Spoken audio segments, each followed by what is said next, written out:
Hey guys, this is Troy from Cape Ann Conversations. I've got a spectacular guest with me today in Miranda Russell of Russell Orchards. Miranda, I'm going to pass it straight into you because that's what I do, to tell us the history of Russell Orchards and how this all got started. All right, great. Thanks for asking. Russell Orchards began in 1920. There was a gentleman farmer who was actually a doctor from Boston. And in the 20s, in that era, a lot of sort of well to do doctors had country homes in places like Ipswich. And so the Goodale family had Goodale Orchards in Ipswich, Mass., where they planted the 120 acres with apple trees. And they, as a family, sort of ran it as a hobby business, and then it became more of a commercial enterprise on a small scale, but certainly it was serious for the time. And they mainly just stayed with apples. They had a very, I wouldn't say lucrative, but positively run business. And in the 1950s, they had a solid farm manager named Kenny McLeod, and he and his wife Gladys bought the business from the Goodale family. And in the 50s, in the 60s, and the 70s, the McLeods ran the orchard and started a cider mill, began making cider, and they planted pears, some other smatterings of fruit. And by the end of the 70s, old McLeod was pretty tired, and the orchard had gotten a little run down. And don't forget, there was the blizzard of 78. So he began sort of grumbling about maybe selling the property, selling the farm, and a group of neighbors on Argilla Road in Ipswich, next to the farm and in the environment there, decided they couldn't rest knowing that the Goodale Orchards would be turned into possible condominiums or something someday, developed.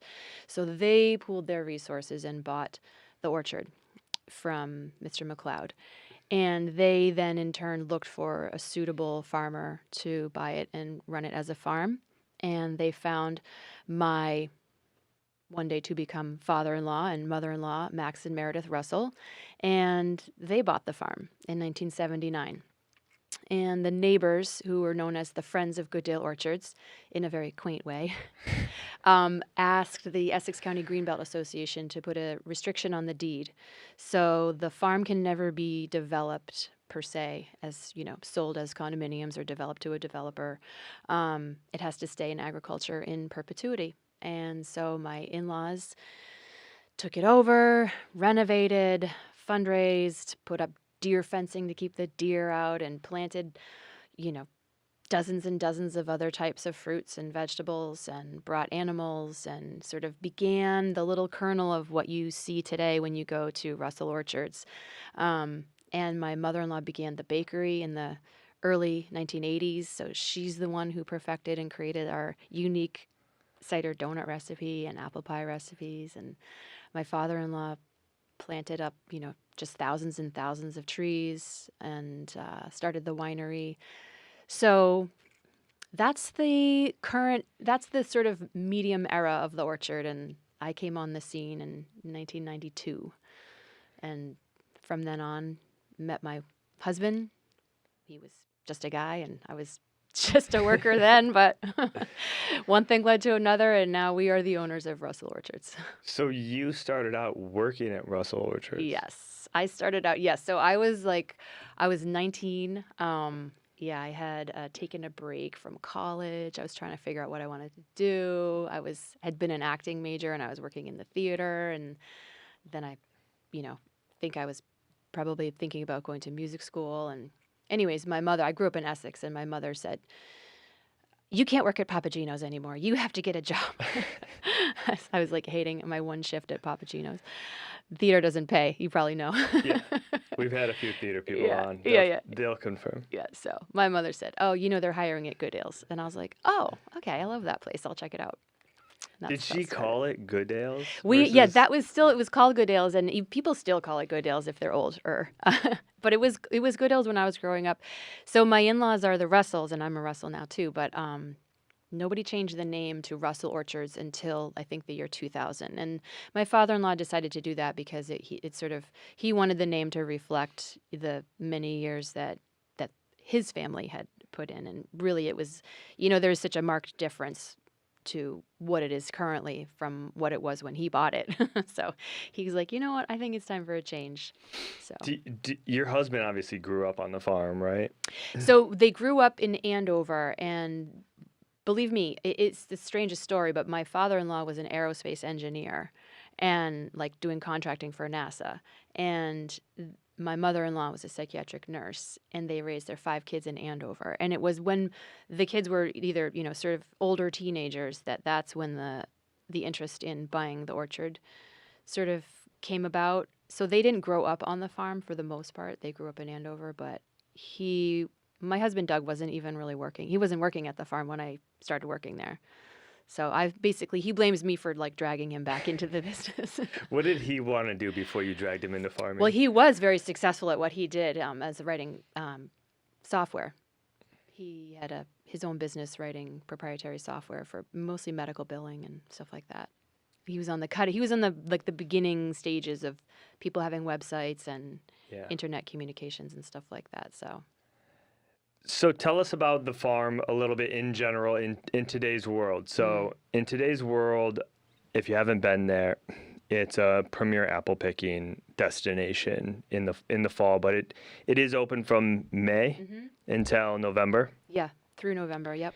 Tell us about all the fruit and berries and all that stuff first, and then the other things you can get photography done there. You can get you can do film. You have animals. You have a winery, right? Yeah. Yes. But you can't do weddings. Please don't. You can do it. You can do your engagement. Exactly. You can do your promposal. But no weddings. No weddings. Stop calling. Yeah. Congratulations and no. So tell us about like the operations of today. Yeah. So the biggest thing that happens in the spring. So we open in May. It's kind of a little bit pokey at first because people are just kind of emerging from the winter, and there's no fruit is ready yet. But the bakery gets cranking right in the beginning of May, and the store is open. We start having some early vegetables from the greenhouse. Then strawberries in June though is really when it hits. Like that's when, and people go absolutely berserk for strawberries. I think because it's the first fruit. Literally in New England, it is the first ripe fruit for us. And that really is that's just such a hallmark of summer for people. And I always tell people, if you're thinking you want to go strawberry picking, try to do it before the kids get out of school for the year, because by the time school gets out and then you get them enrolled in camp and then you blink and you've missed it. It's such a short season and it'll be over. So yeah, we're usually doing it for Father's Day for me because I'm a huge strawberry fan. That's a perfect time. And it feels late sometimes, but you can do that. So moms go pick berries for dads for Father's Day. It's a great time. That's right. It's a great time. Yeah, it's a perfect thing to do for Father's Day. You're right. And then from June, from strawberry season, fortunately, we just roll right into some of the next fruits. Like we try to have pick your own open for people from the minute the strawberries are available all the way to the end of apple picking season, which means you can go from strawberries right into picking raspberries to picking blueberries to blackberries into apples. There are other fruits in there too, some lesser known fruits, but they're still quite popular, especially with some of our either our tourists or our travelers or even migrants or people that have come from different cultures. Josta berries, currants, so red currants and black currants and gooseberries. Those are really popular with Europeans, and you kind of have to convince some Americans to actually try them, but they're good. Is the easiest thing to convince an American to try is the Honeycrisp apple? Yeah, I think so. Honeycrisp has been the darling of the apple picking world for, I don't know, maybe it seems like forever, but 5-10 years now. Before that, it was invented, so no one had heard of it. But it's yes, if that's one you don't want to miss either. You got to go early for apple picking to try to get the Honeycrisp. That's like a Labor Day weekend every year. If you don't come that weekend, you're risking it. That's right. Yes. So you got to get in the last barbecue, the last day on the boat, the last beach picnic, and the Honeycrisp picking, and then your Labor Day is locked. Yeah, I'll be there with my wife and all my kids for the 17th year in a row. Excellent. Excellent. We love it there. My family's been going there since we lived in Beverly. We live in Essex now. We go there. My wife's a teacher in Ipswich. She's literally in the community, so they talk about it all the time. It really is a staple, and especially for everybody that trucks through to Cranes Beach that sees it, every time. It's like, Yeah. oh, let's buzz in. Let's get a pie. Yes, yes, yes. Super nice. It's a great Ipswich is a great community, and I mean Cape Ann in general is an awesome place, and the environment, and there's a lot of camaraderie. There's a lot of sense of community, especially among the other farms. But I would say just in general, it's good people around here. Can you shout out another farm just so we can shame them to come on here too? Oh, you got to get Mike Marini from Marini's. You got to get him over here. You hear that, Michael? Come on, visit us. Tell your story. It's very cool in the studio. I love your strawberries, Michael, too. So, and your corn. Corn. Shout out to the corn. Yeah. And your play area for the kids. It's been spectacular. Yes. So, give me some stuff on there are trees on your orchard that are over 100 years old, I believe, if I'm not mistaken. And I pictured them after I walked past the Honey Crisps, around the Red Delicious, and through the woods, on the Yep. far side. Yes. There's some, one might call them gangly. Yes. Others might call them natural looking. Yes. Those are them, right? Those are them. Yes, those are the 100-year-old trees, and now we can even say they're over 100 years old because, like I said, the orchard was planted in 1920, and so the orchard, those old trees just had their 100th birthday, a few years ago. So yeah, they're still producing, but as you probably noted when you went on your journey all the way out to apple picking, we don't plant them like that anymore. Yeah. Yeah, those are big trees. Those are called standard trees. And now there's different sizes of tree plantings that we do, and you'll see they're kind of in much tighter rows. They're smaller, they're shorter, they're planted closer together. That's a type of efficiency in farming that I think has become sort of it's the norm. All the growers are planting either mostly dwarf trees, that's what they're called. They come on a rootstock that grows to a certain height, and then we prune them and maintain them to stay around that size. So you just get more fruit per acre. It's less work, less actual physical work to prune them because all the trees get pruned every year, every winter. And in an orchard our size, I mean, yeah, we're big for around here, and as you noted, like there's a lot of different varieties of apples that we grow. We're still considered a small size farm for, like, if you were in the Midwest, Yeah. for example. But for us, we have maybe 17,000 trees. That's a lot of work to maintain them. So if we can be as efficient as we can with the planting and then the harvesting, it's worth it. I'm sure you're maximizing everything that you can there. If you haven't been apple picking, you'll notice that there's a bunch of apples on the ground. Yeah. What are we doing with those? We're crying a lot. We're crying about them. We need to monetize those people. Get out early and pick them before they fall. The worst time to see it is after a busy weekend because it looks like the bull in the china shop just went through and broke all the china. Oh yeah, there's kids just grabbing them off, taking one bite, dropping them. Kids, stop doing that. We need to monetize those apples. Yes, mom and dad, please watch your children. Yes, it's happening all day out there. Yeah. Get back on the hayride. Head Yeah. back. There's a pig to go look at. What's That's the right. pig's name now? Well, we've got little Lulu. Little Lulu's coming in about 800 pounds. I was gonna say I've seen the pig there. It's not little. No, she's little though. She's had some pretty broody predecessors. Yeah. Yeah. There's a great animal section. I mean, there's like a duck pond. I don't know if that's what you guys call it, but that's what we call it in our house. Yeah, it's a pond. Lots of ducks, geese. Yeah. There's chickens out back. Chickens and roosters doing their thing. We There- got pigs, got donkeys. Oh, another marquee. I think it's made every single calendar since I've had kids in our house is the pumpkin patch. Yeah. There's just an absolute crapload of pumpkins there during pumpkin season, which is probably now. I mean, it is. They're out. Yep, they're out.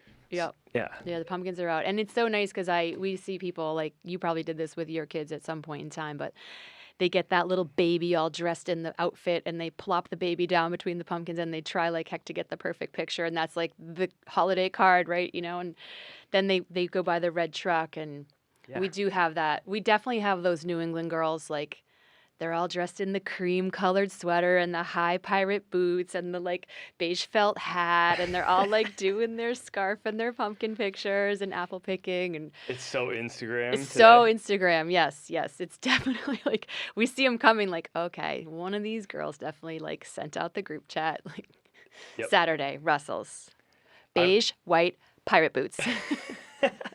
Absolutely. We're getting donuts and cider. The cider is phenomenal. Yeah. The donuts are literally like award winning. They're fresh made, plan to wait. Like if you're coming on a weekend, you're standing in line. Like you have to. It's a rite of passage. Yeah. But it's worth it. It is worth it, and I think we've tried to, and sometimes sometimes we succeed, sometimes we have to work on it, but moving the line along. But honestly, we seldom get anybody who complains or gripes about it. Like, dude, you picked the busiest day in the fall to come get a donut. Like, you could have come on a Tuesday. There's a lot of other people that had your brilliant idea too. So yeah, you're all going to wait a little bit. Absolutely. They're made fresh and, like I said, from scratch. And not every place. I mean, no shame, but we are one of the only places that makes their cider donuts from scratch. And like you can watch it. You watch it, yeah. Being plopped in and made. It's worth it. Yeah. Please go do it. I've started to try to figure out what gets people on the North Shore excited about like waking up every day as an entrepreneur, because it's not easy out there. It's a lot of hard work. What would you say that like excites you about, being a farmer? Because I'm sure it's, of all of the hard work industries, I think you guys get the strongest rap of it being the hardest work with the least reward sometimes. Yeah. I mean, they're still fishermen, so I can't say we have the hardest job. But it is challenging. I think what gets me like personally motivated, I actually love a challenge, so that's cool. No shortage of challenges there. I like to create things too. So it's not as if I just go to work and start like selling the items that somebody else dreamed up and I have to, kind of like slog through my day. I do have a lot of choice in what we sell and how we market it and what we make and how we produce it. So as much as it is like, it's physically demanding, it's very challenging. Like when I tell the new hires, I say, if you're going to work here this year, you can just like cancel your gym membership. This is hard work. You're going to be fit. Like, don't worry. It's very challenging physically and mentally. You got to be tough. Because as you can probably imagine, there's many a setback in farming. And we've taken two very challenging, sort of notoriously daunting types of work and put them together between farming and retail. Sometimes it ain't pretty. Yeah. But I think it's the fact also that it is a family business and Doug and I are carrying on his family's legacy is cool, and that sort of feels important to me.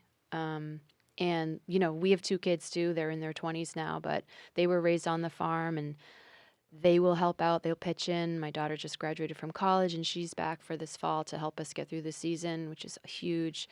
So it sort of doesn't feel like a solo effort. It feels very much like a team effort. So between, my husband and myself, and then our family, and then the employees who we have, it's a strong community. I mean, I think it might be a bit cliche to say like, oh, it's a family. It has a family feel. It does feel like a family at times, but I mean, I think like some people are getting yelled at. So yes, you got that bad child. Yeah, no, it's a great group of people. It's really honestly like we have the best, and I don't know any business around here that could do it like without teenage workforce. Like we get some of the best kids, and you said your wife is a teacher at the middle school. I'm sure she has had some of our kids in school. So we like to curate the best kids, and we work with them, we teach them, and they come back year after year from the time they're 16 years old, all through college generally. It's a great community, and I love that. I love the people that I work with every day. You probably can't even tell how actually meaningful you guys are to the community. Like if you guys tried to close tomorrow, like let's say that you're like, oh yeah, we're going under, we're going to close. I think every mom in a 30-mile radius would refuse to let you. That's so nice. That's Like, so nice to hear. Literally, my kids will tell their kids about growing up and going to Russell Orchards. Oh, nice. Yeah. Like it's just that much of a staple for so many people. Yeah. I can't thank you enough, even from my own family, Yeah. on how great you guys have been in our own memory making. Oh, thank Thank you. I It's get that. priceless. I feel that. Thank you. I do see that, and especially at certain times, like I've told this story before, but at Thanksgiving time or maybe during fall break for colleges, I see kids come in that I haven't seen since maybe they were little or they were in middle school or even high school, whatever, but they come back and they've been maybe homesick, they're back from college for the first time or whatever, and their family wants to do like, oh, let's do the family thing. Like, what do you guys want to do? You're only home for the week or the break or whatever. Like, I see this every year. We want to go to Russell's. And they come and they're like in their PJs and their Uggs and their parka. And they come and they stand in the line and they get a hot donut and you get a hot cider. And it's just like, it feels like home to people. And that's really meaningful to me because that really feels like it's not all just hard work. And, sometimes you make it and sometimes you can't. But it's to the fact that like how you just expressed that we have a place in your family. That's really special. Yeah, Yeah. it is. I'm sure there's some uphill battles too. What do you guys need? Like, what can the community do to help you? Is it just finding enough hands to help every year? Like, what else can the community do to support you guys? I think the community is awesome and they support us constantly. Having people come, just keep on keeping on. Like sometimes you might not have it in your schedule to drive that extra, 5 miles or whatever out of your way, but to come and get the local fruit, to get the local vegetables. It's so tempting to get the stuff from Market Basket or to get it from Shaw's where it's, cheaper. Whole Foods is even probably cheaper despite Whole Foods' reputation. But yeah, it's going to cost more at a local farm. It's definitely going to cost more. But that's because we're trying to keep a farm alive, trying to pay people well who work there. And it's way more expensive on a small scale like us than it is on a large scale from huge growers. But, small agriculture is, I think it's one of the things that keeps our local area beautiful. And one thing that I hear when people come from out of town, they'll drive up from Boston or whatever, is they say, it's such a beautiful ride just even getting here. And we take that for granted because we live here. But if you drive through Ipswich and Hamilton, Essex and Wenham and any of these towns that surround us, Rowley, Manchester, it's beautiful, green fields and lots of open space and lots of protected land and horse farms. And I think when the community comes out for us, like it's so noticeable. I think every single business and obviously every human alive was touched in a way by the COVID pandemic. And what we saw was just incredible with people supporting us. And that really felt like a kind of a moment, a very long moment, but a moment in time when everybody came together and was there for each other, and certainly had its challenges to it. But in general, I think, just people keep on coming. If a parent listening to this has a kid with a strong back and a good work ethic, Yes. what would they do? Would they come like during the school year and like just apply, or how would they come work there? Yeah, so we like kids to be 16 to start. At least 16 years old to start. That's just a good age we found because then that kid usually can speak for themselves and they don't need mom or dad to like answer their questions for them in an interview. Yeah. And they have a little bit more autonomy and they should come by. They should come by and say, I love to work here. Like I've done a little bit of babysitting. I've done a little yard work. Like I've helped out around the house. I've done chores, even if they've not had a real job. It's nice to hear what a kid has been up to. Some of our best kids are the ones that are the busiest too. So we try to work with them and we know school always comes first. They're busy in sports. A lot of the kids, especially around Ipswich, they're big into music. Those are demands on their time that are real. We totally respect that. But yeah, You kids, guys are like people, the Woodmans of Ipswich. Like yeah, yeah. it's like a rite of passage for an Ipswich kid. Like you kind of have to do your time at Russell's. Yes. In Essex, like my daughter scooped ice cream at Woodman's. Yep. It's like you got to do that. Yeah. You got to work at Woodman's, or you got to go dig clams. So pick your poison in Essex. Yeah, I think they'd rather scoop ice cream at Woodman's. Yeah. When I was a kid, it was working at the Village. Okay. Sadly, is no more, but now it's the James. the James. Yeah. Yeah, we'll get the James on here. Yeah. Perfect. So I know right now we're recording this just after Labor Day, so it's prime apple picking season, but everybody else can in the off season still come back beginning of May, come see you guys. Where else can they find you? They're just going to your website, russellorchards.com. Yep, russellorchards.com. Your daughter's on the Instagram handle now? Thank God my daughter Cecilia is running the Instagram now, so there's actual content that's interesting to see. It's just good. These kids are amazing. Yeah, so you can find us online, obviously social media and russellorchards.com. You can't find our products anywhere but at our farm. That's sort of by design. You know, we kind of have it like a nice little loop where we grow it, we make it, we sell it. That's it. You guys consume it. Yeah. That's my goal for every season too, is like, and I don't consider myself the farmer, just as an aside. My husband is the farmer. That doesn't mean you can call me the farmer's wife. But my husband is the grower, he's the farmer. I run a lot of the business. But I think a farmer has a really unique and special duty that if he didn't grow everything, then I wouldn't have anything to sell or make. Yeah. So he gets a lot of that. He gets all the credit for the growing, and he has an amazing team. We have an awesome field crew. We've had some of the same people for 33 years, maybe 34 years.